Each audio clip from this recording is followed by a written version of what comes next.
Today we will of course be talking about Metro 2033. To get this right out there, right off the bat, yes, I played the Redux version. I thought about trying to get a hold of the earlier version, but I mean, when this was requested, it wasn't specified. And from what I'm told, this version is a little more coherent with Dying Light, I think, is the next one, which itself is going to be more coherent with Exodus, which we'll be playing when it actually comes out. I'm not sure when it comes out in relation to this video, because obviously I'm recording this in advance, but, you know, I figured that would be a simpler way to keep everything nice and contiguous. Also, I know this is based on the books, which are significantly darker than the actual game is, and that kind of terrifies me, considering the game is not exactly wine and roses. Anywho, one of the things that I want to comment on right off the bat is I keep hearing this game referred to as Russian Fallout. I myself actually used that comment when I was describing the beginnings of it to a friend of mine. But as I got more and more through the game, right about the time I got to Polis, I was like... Or Polis, excuse me. This doesn't feel like Fallout. You know what this feels like? Half-Life. The more I played this game, the more I realized that was a more apt comparison. It is essentially a linear mission-based series of events, where you have the occasional chance to basically stop, buy stuff, interact with NPCs and that stuff, but there's nothing really open world about it. It is a continuous series of events. Now, that's not a complaint, but I felt like that really helped me to understand and explain the nature of the gameplay better. It also meant that, well, kind of like in Half-Life, there were occasionally events where your default setup would basically be reset, or you'd get equipment, or you'd get ammo, or whatever, based on a cutscene happening. A non-interactive cutscene that you're still viewing from the first person. And obviously there's Artyom's own, narrations, which help vary this up from Half-Life, because apparently you're playing a character who can actually talk.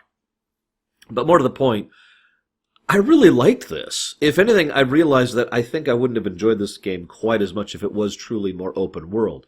Because when you have this kind of linear structure, I mean, I'm not against open world games, don't mistake me. Obviously, I like quite a few of them. But when you have this kind of linear structure and this sort of pseudo-mission hub, it's not really a mission hub.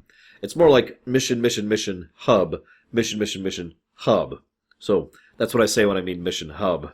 God, I'm getting all my words confused. I'm sorry, I'm still recovering from the whole ear thing, for those of you who remember what that's about, because this was a few months ago.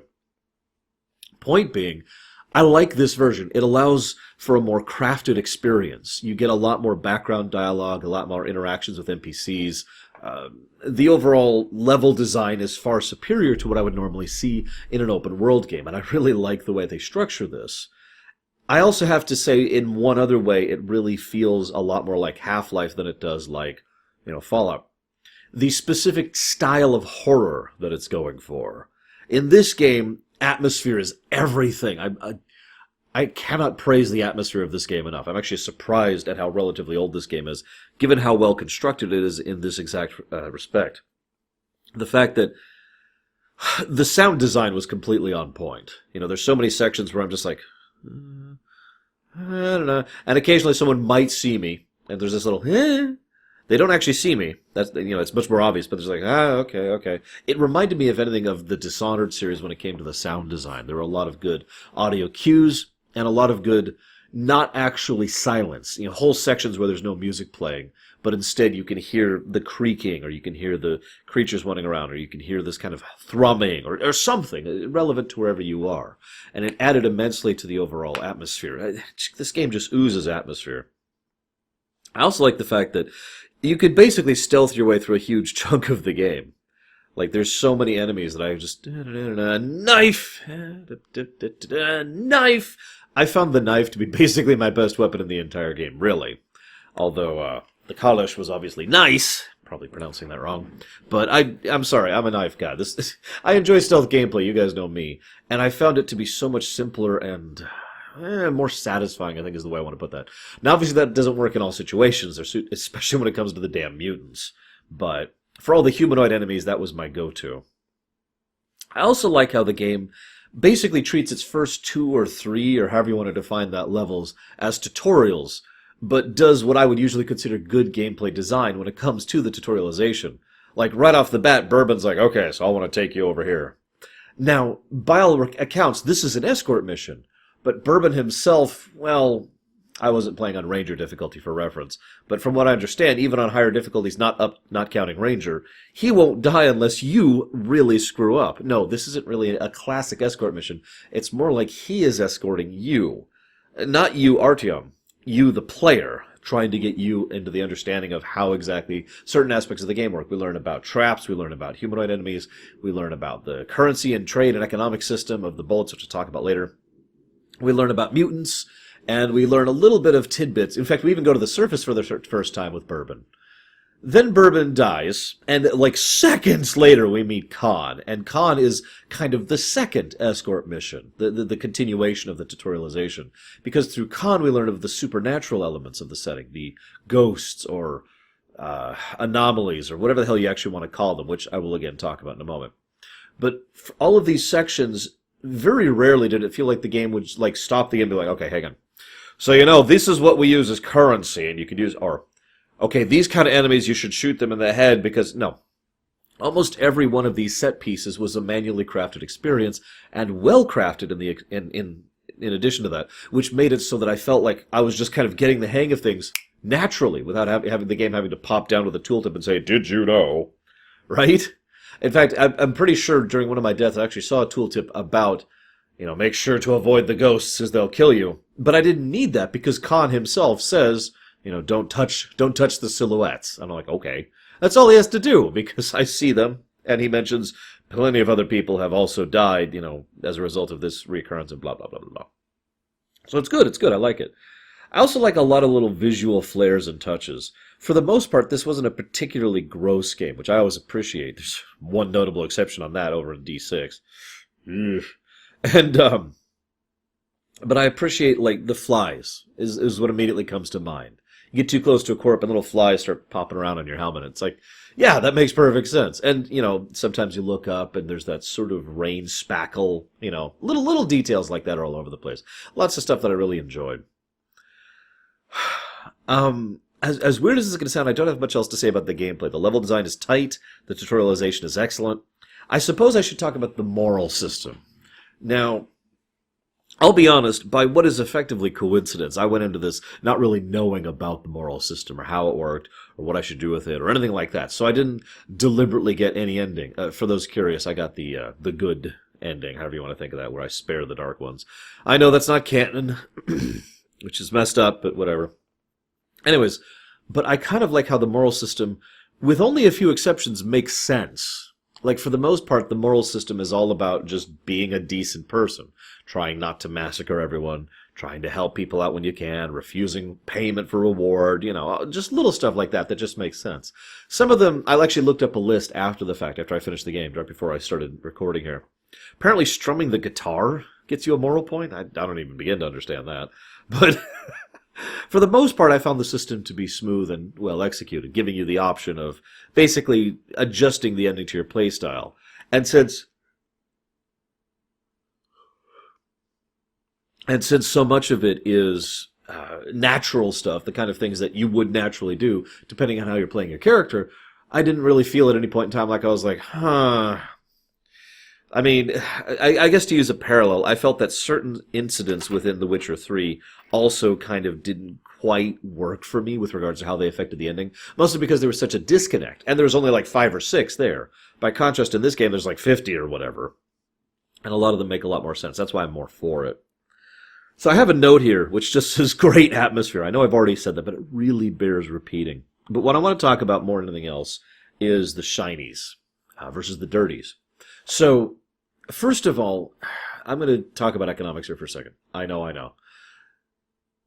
One of the most basic principles for economic currencies is the idea of having something that has inherent value.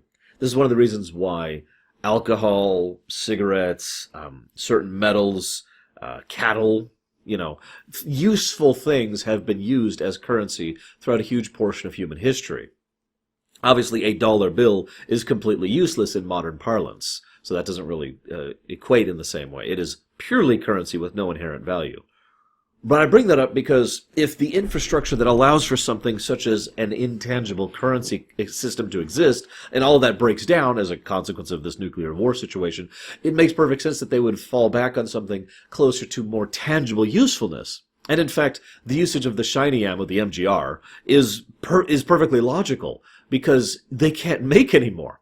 It is, in fact, a finite currency. It is so finite, in fact, that from all intents and purposes, if you think about it, it's astonishing there is any more still lying around 20 years later. They must be using these things extremely sparingly. But in lore and in gameplay, the MGR is actually more useful, more damaging, more better. More better. Better in just about every way as far as its actual usefulness as ammunition. But of course, that's exactly why they try to use it so sparingly, use it when you really need to. In fact, I basically didn't use any MGR throughout the entire gameplay, right up until I got to Polis, or Police. God, I can never remember how they pronounce it. And right after that, I was like, okay, I'm going to go forward. And I decided to look up a couple of things because I wanted to make sure I didn't miss it in there. And it's like, make sure you trade here because this is the last point at which you can trade. And I was like, oh, I guess I'll start using the ammo from now on. But I do like that, and this is kind of still a gameplay thing, because it makes sense from a gameplay.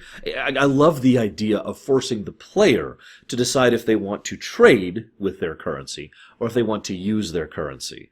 It's a nice fundamental survivalist perspective, and again, it puts the choice on the player. I even like the fact that for the majority of the early part of the game, very few of the enemies you fight really need the extra damage and extra power of it. But by the end of the game, when you start fighting far more regular, far more difficult things, librarians, the idea of actually having MGR is much, much more useful, much more appealing, and the game conveniently allows you into a situation where you don't have to think about trading anymore. Now, if this was a kind of thing where we would import the save from this game into the last, I don't actually know if you could do that or not, by the way, then it would make more sense to try and conserve some of that ammo, because then you would have more currency for the next game. But either way, I like that option is in the player's choice, and I do like that it is a legitimately useful thing, both as a currency and as a utility. I also have to say really quick, I love the idea of how multiple aspects of the game, I kind of already mentioned this when it came to the tutorialization, but multiple aspects of the game really showcase things in advance. I talked about this a little bit when it came to my System Shock 2 rumination. There are several moments in the game in which you'll have someone that's just kind of there, and you're not really supposed to fight it. I mean, you can, but you're not supposed to fight it, you're not supposed to interact with it, and then you move on, right? And it's like a hint as to what's coming up. Probably my favorite example of that is the demon you see very, very early on with the bourbon situation. And it's like, huh.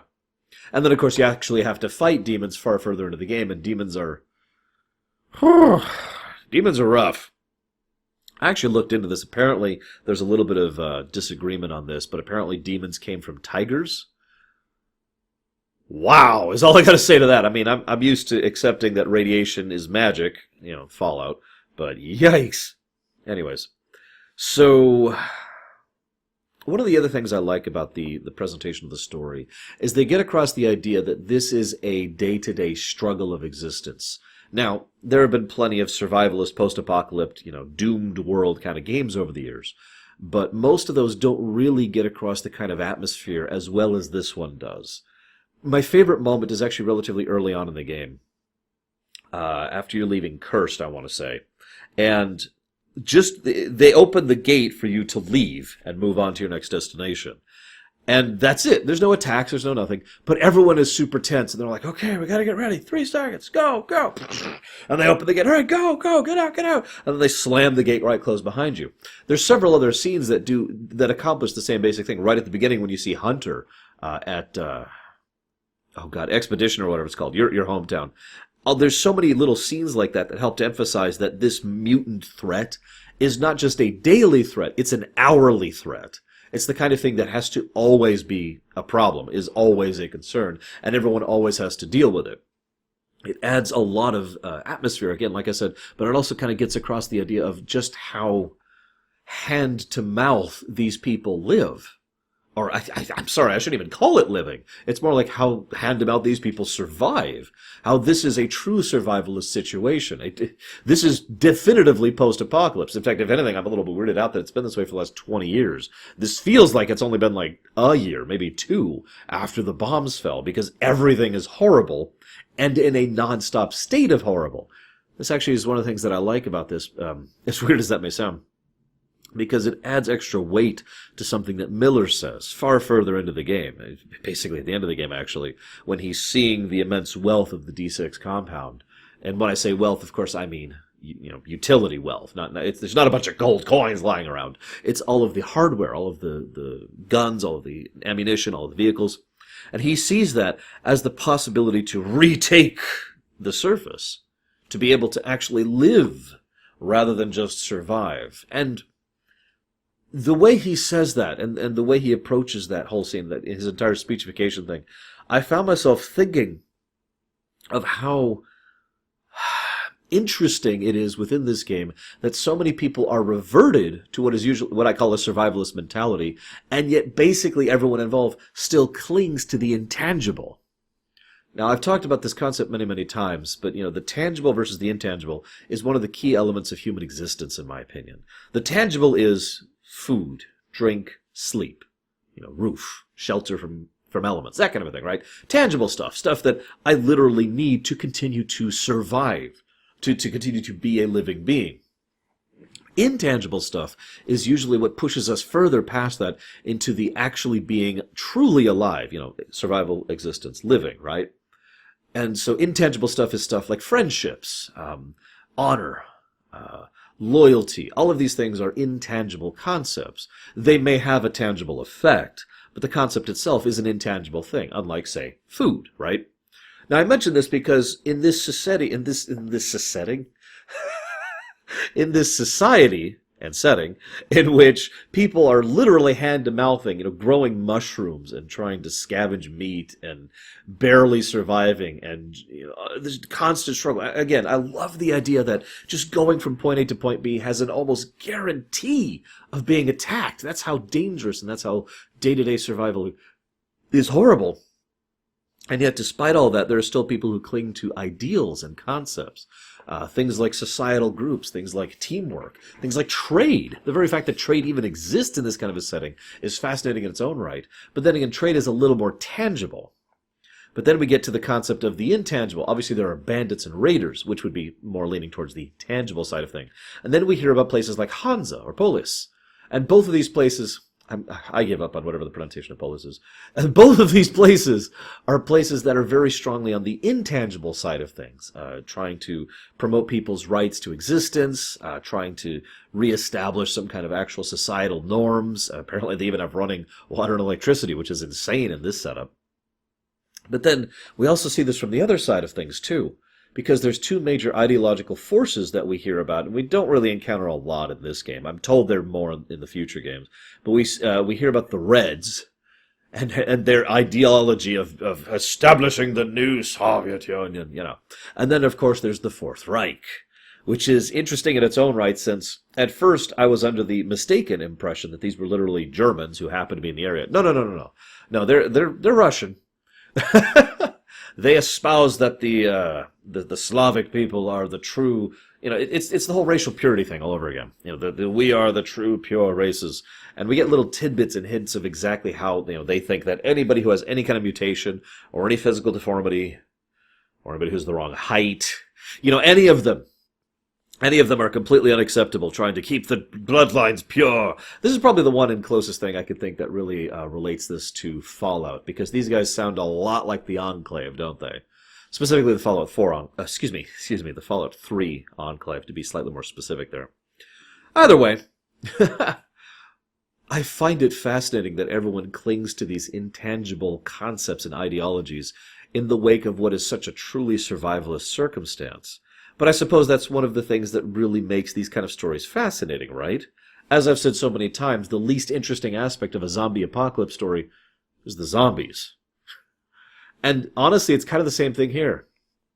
It's not like the mutants are disinteresting, But at the same time, the mutants are there to be an obstacle. They're part of the terrain, basically. They are not the interesting aspects of this setting or this game for me. It's the people and the way they interact with each other. That's the fascinating part. Looking at my notes here. So, I suppose this would be a good time to talk about the Dark Ones. Now, we don't know everything about the Dark Ones in this game, and I know they discuss the Dark Ones a little bit more and in detail in the books. I looked a little bit more into the Dark Ones to get a little bit of fleshing out of that. And I'm not sure how much of this comes from this game or future games, so potential spoilers here. But we do know, even just in this game, that the Dark Ones are not inherently evil, that they are not an antagonistic force. They are simply another form of a mutant.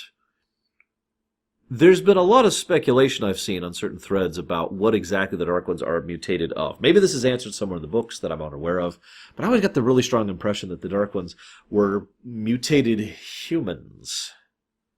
That's just my impression. Ignoring the fact that obviously they have the ability to vocalize and communicate and other high intelligent things that basically none of the other mutants have, except possibly the librarians.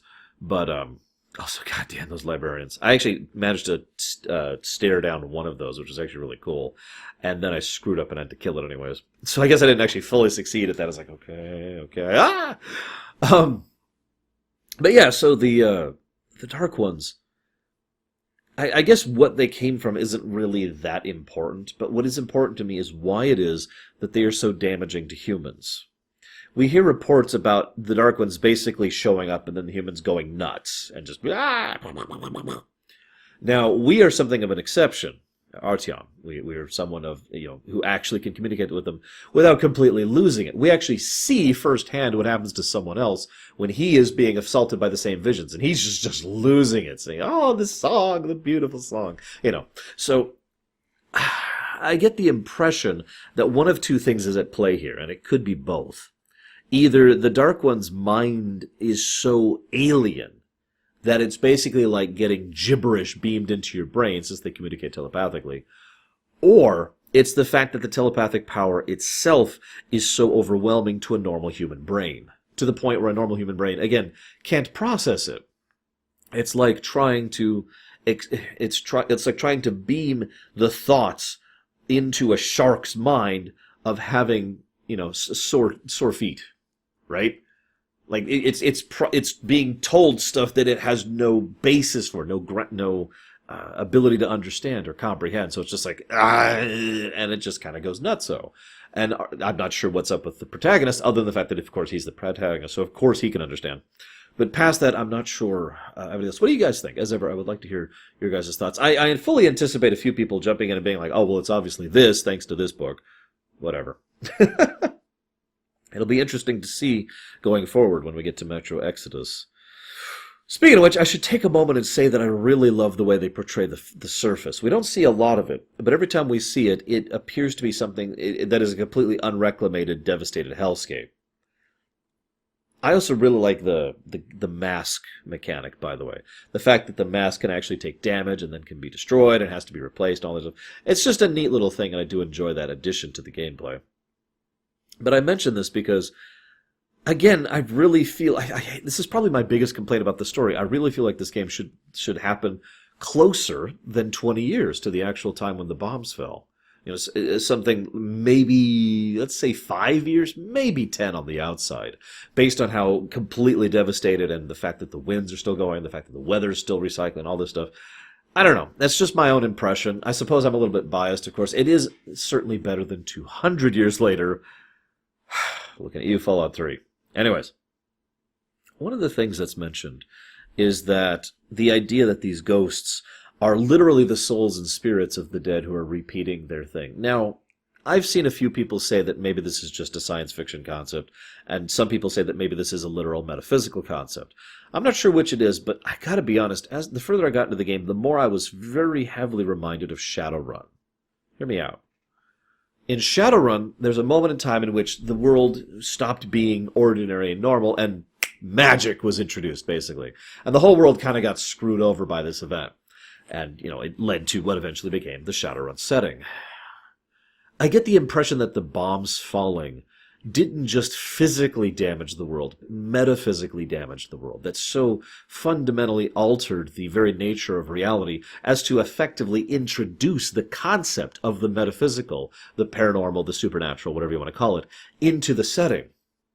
The idea that this world was completely ordinary, typical real-life existence, right up until the devastation from the bombs, and then that just changed the rules fundamentally and completely. Now, this is something I'm okay with. As I mentioned earlier, I'm okay with the concept of what is effectively magic radiation. But I find that interesting because that adds a whole nother layer to the possibility, especially of these ghosts, of the possibility that those might literally be ghosts, not just some kind of echoes, not just some kind of, imprint left behind by their devastation. That could literally be the actual soul of people, which is stuck there reliving its final moments over and over, which is kind of horrifying. Now, Khan flat out says that the war was so devastating it destroyed heaven, hell, and purgatory, and that, maybe someday we'll be able to fix this and God will come back and fix everything. I don't know if I'm willing to go quite that far. But at the same time, I am willing to entertain the idea that, for lack of a better way to put it, the afterlife, or lack of afterlife, has been fundamentally altered by the war, thus leading to souls or people or entities effectively being trapped in these loops.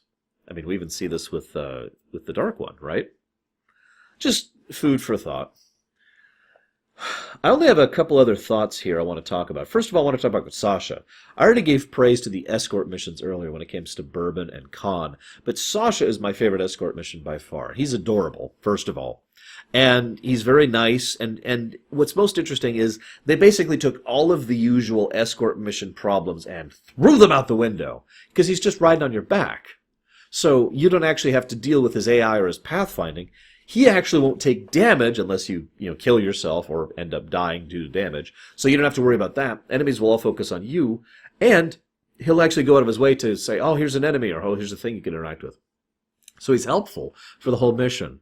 And it probably helps that when you finally turn him in and get him back to his mother, everyone's really excited and happy about that. And he's like, oh, thank God, this is such a good thing. And of course, I turned down the reward from her. Of course I did. Why wouldn't I? Why would you take a reward from that? It's ridiculous. I really enjoyed that section, and it helped to emphasize what I've already been talking about. The fact that this world, I imagine some of my viewers are surprised by how much I enjoyed this game, because I imagine you're thinking, well, it's all devastation and doom. Well, see, The Last of Us posited a setting in which nothing could ever get better. Like, the way they discussed it, the way they presented it, it's clear that there really should be no sequel, that the world should be legitimately doomed. There's no turning back the clock. There's no saving the day. It's over. This game does more or less the exact opposite. We got slammed hard, and everything has been shoved down to a really, really terrible state. But there are constant moments of hope and progress and the possibility of things getting better. In fact, one of the things that's been mentioned, although it wasn't mentioned in the game, I was paying attention for this, but I didn't see anything about this, is the idea that eventually the surface will become reclamatable, that you'll be able to actually go up topside. And I have to admit, of course I know that because, again, Metro Exodus, right? So there is hope. And more to the point, there's the possibility of hope fulfilled, like with Sasha. So I really enjoy that theme and tone going throughout the whole thing, the idea of trying to strive to betterness. Now, obviously, I suppose this is a good time to talk about the ending. So you can either kill all the Dark Ones because you don't know what's going on, and apparently that is the canon ending, which is horrible, and also the ending of the book, which this is based on, which, again, is horrible, but makes perfect sense. It is a classic example of tragic irony. These are our allies who cannot properly communicate that fact to us, so we kill them out of fear. Whereas, based on everything I've seen and all the evidence, the Dark Ones could have been fantastic, allies, like I said, assistants in trying to reclaim the surface and try to make life better for people. We want peace, right? That being said, if I could talk about the gameplay really quick, the final mission in your head, basically, as you're going through the mindscape, was not all that interesting to me. It got a little bit repetitive in general, visually, but especially audibly. Oh my God. They just kept repeating themselves over and over. He will destroy us. Oh my God. Just constant, nonstop. Almost the exact same audio loop each time, too. And it's like, okay, I get it. Please stop, please. But of course it makes more sense to fire the missiles with the absence of knowledge, right? That being stated, I want to talk very briefly about two other concepts of the game, really quick. Sorry, I know this is a weird segue from the ending. I don't have much else to say about the ending. I suppose we'll see where this goes when we finally play Metro Exodus. First of all, I generally don't like flash forwards as a literary concept. It can work, certainly, and it has worked, but in my experience, most of the time a flash forward just kind of takes me out of things, especially since half the time a flash forward will cheat. We'll show you something, and then we'll be like, oh no, that's not actually what you were seeing. And that can work, and that can not work. But I have to admit, basically starting off the game by playing what is effectively the last mission, and then jumping back to the beginning of the game, it kind of pulled me out of it more than anything else. And I knew it was happening going in. I knew the prologue was going to be the last mission. And it was a nice way, if nothing else from a gameplay perspective, it was a nice way to have you be fully powered to give you an idea of where you'll go. Now that's a good gameplay design perspective, giving the player a taste of what kind of options they'll have available, and then resetting them to zero is actually a fairly common thing. Metroid's done this, Deus Ex has done this. This is a normal thing. Mega Man's even done this. Mega Man X specifically. So I like that. But again, from a storytelling perspective, the whole time I'm just like, yeah, okay, whatever. But I also want to talk about the biomass. Now, the D6 section is by far the most terrifying section of the game for me. You'll notice how there's hardly any corpses. Like, there's a few skeletons here or there, but there's no animals, there's no corpses, there's nothing. There's just this mass of bio. And based on what we hear, especially about the Kremlin thing, which is mentioned in some of the side lore, this is something that has basically been eating and consuming others to maintain itself and has at least some form of intellect going. And it actively tries to stop you from going after the reactor, which, given the fact that it's probably feeding off the reactor, would then make sense. It's also really, really gross. I mean, it's a biomass. What do you expect? It's basically the many, except smaller and slightly less horrifying. Less communicative, I guess is the way I'd say it. But there's several implications that this thing is psychically reaching out to people as we're going through there. What really weirds me out about this, because I did a little looking into the biomass, apparently this, and I have to say that way because this hasn't been 100% confirmed, at least not that I saw, the biomass was actually a deliberate attempt at crafting a weapon, a specific type of weapon that would kill all the people and leave all the terrain. I mean, that's the ultimate weapon, right? We get to get rid of the people and claim the territory for ourselves. Except it made this thing probably out of everyone that was there. That just leads me to one really big question. What the hell is this thing doing in D6? Now, I am aware, thanks to reading up on this, that apparently D6 was also partially a bio-weapons laboratory, in addition to being a storehouse and all that fun stuff. But the implication that I was left with was that this thing wasn't supposed to happen, and as a consequence of everything that went when the bombs fell, this kind of got loose, and that was the end for everyone who lived in this area prior to the bombs falling, which is a lovely thought. I would like it if we would actually permanently kill this thing, because it's terrifying and should never be allowed to exist, just like a Sarlacc, but that's off topic. The other thing I want to talk about really quickly here is one of the things that I enjoyed most about most of my playthrough throughout this entire game was the constant implication that we are lucky rather than super powerful. I know that sounds like a weird thing to comment on, because obviously any player character's in lore power level is going to be dependent on the skill of the player themselves. And of course we all know I'm terrible at games forever and always. But I mention that because there's many, many circumstances, especially in cutscenes, where everything goes wrong for us, and where we just kind of stumble our way through situations. I get the very strong impression that we are basically just a fluke. Not a Superman, not a mega amazing awesome person, but basically someone who just happened to be in the right place at the right time repeatedly, and as a consequence, just kind of stumbled our way forward. There's something wonderfully human about that I enjoy. In fact, if I'm being 100% blunt, this is my final parallel to the thing I started this off with, Half-Life.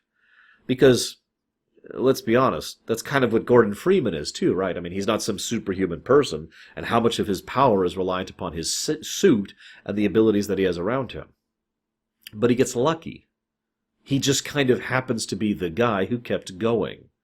And that's kind of what we are in this game. I rather enjoyed that. I'm looking forward to playing Metro Exodus at this point. I have to say, I really enjoyed going through this game. I hope you've enjoyed my thoughts. I'll see you next time.